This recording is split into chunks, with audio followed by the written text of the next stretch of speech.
안녕하십니까.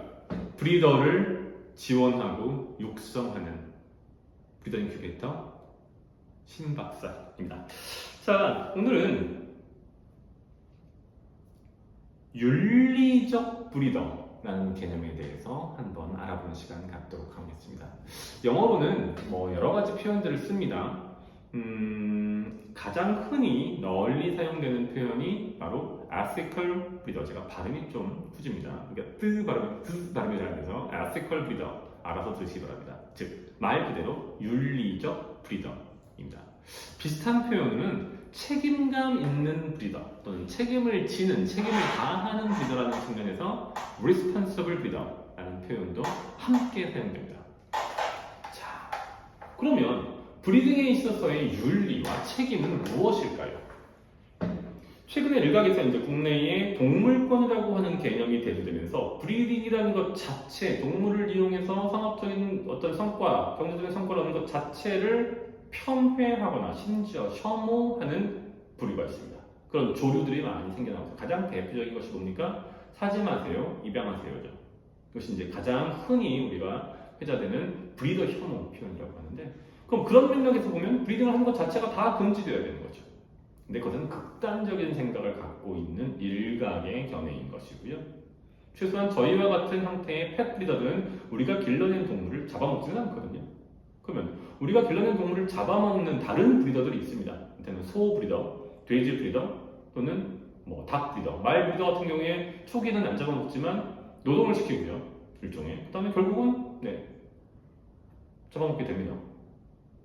알려서 시키고 그 다음에 그것을 적극적으로 활용하죠. 상업적으로. 그런 브리더들이 법적으로 문제가 있고 도덕적으로 손가락질을 받지 않는데, 우리는 심지어 그런 동물들에게서 나온 고기를 먹는 먹방을 보면 즐거워하는데, 그렇다면 찌양이다. 찌양은 하루에 닭 2마리, 3마리, 5마리, 10마리까지도 먹는다. 그럼 저희가 길러낸 동물을 죽이지 않는데 왜 혐오의 대상이 되어야 됩니까? 그 자체가 앞뒤가 안 맞는 어불성설이고요. 그래서 그런 것들은 아예 논외로 하고, 그러면 윤리적 브리더, 즉 브리딩에 있어서의 윤리는 무엇이냐라는 말로 다시 돌아가서 본다면, 브리딩에 있어서의 윤리적 기준은 기본적으로는 각각의 혈통 등록 기관이 이미 정해놓은 바가 있습니다. 보통은 코드 오브 에틱스라고 해서 10개에서 20개 정도의 조항으로 이루어져 있고요. 그건 동물의 종이나 품종 또는 기관에서 약간 차이는 있지만 간단히 말씀드리면 몇 가지로 축약할 수 있습니다. 첫 번째는 뭡니까? 그 동물에 대한 자세, 애티튜드나 그 동물 대상으로 한 최소한의 서비스, 자원의 투여를 의미합니다. 깨끗한 물을 줘야 되고요. 영양에 적합한 먹이를 줘야 되고요. 수의학적으로 어떤 문제가 있으면 조치를 해줘야 되고요. 그 다음에 학대하지 말아야 되고, 특히 정서적으로 학대해서는 안 되고요. 햇빛이 들어야 되고요. 바람이 통해야 되고 등등등.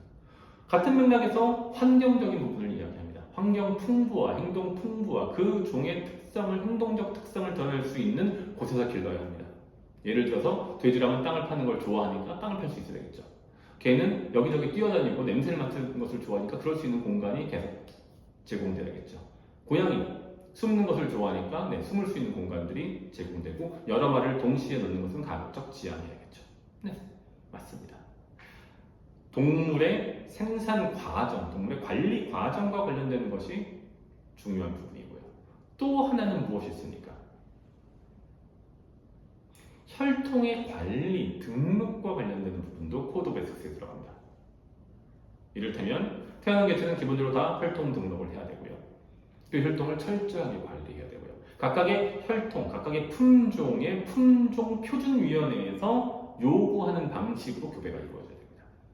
예를 들어서 고양이의 경우에 범베이 버미지 그룹이라면 범베이와 버미지 간의 상호 교배가 가능하지만 그 중에서 무엇은 되고 무엇은 안 된다라고 하는 기준이 존재합니다. 그런 겁니다. 마지막으로 무엇입니까? 자신의 고객, 이 동물을 데려가서 앞으로 키우게 될 사람을 대상으로 한 윤리적 기준이 있습니다. 내가 알고 있는 모든 것을 성실하게 공개해야 되고요. 그들이 이 동물을 잘 기를 수 있도록 지원하고 응원해야 됩니다. 만약에 동물을 제대로 기를 수 없는 사람인 것으로 판단된다면 그 동물을 회수하거나 아예 애초에 분양하지 말아야 합니다. 물론 누군가 그것을 속였을 때 그것을 막을 방법은 없지만, 이게 바로 윤리적 브리더입니다. 한쪽에서 이야기합니다. 상업 브리더는 잘못된 것이라. 그건 브리더에 대한 매우 왜곡된 견해입니다. 그 부분에서는 다음 시간에 좀 더 알아보는 시간 갖도록 하겠습니다. 브리더, 누구나 브리더로 성공할 수 있습니다. 누구나 자신이 사랑하는 동물과 함께 다른 사람들에게 더 많은 행복을 나눠줄 수 있습니다. 그것이 바로 브리더의 길입니다.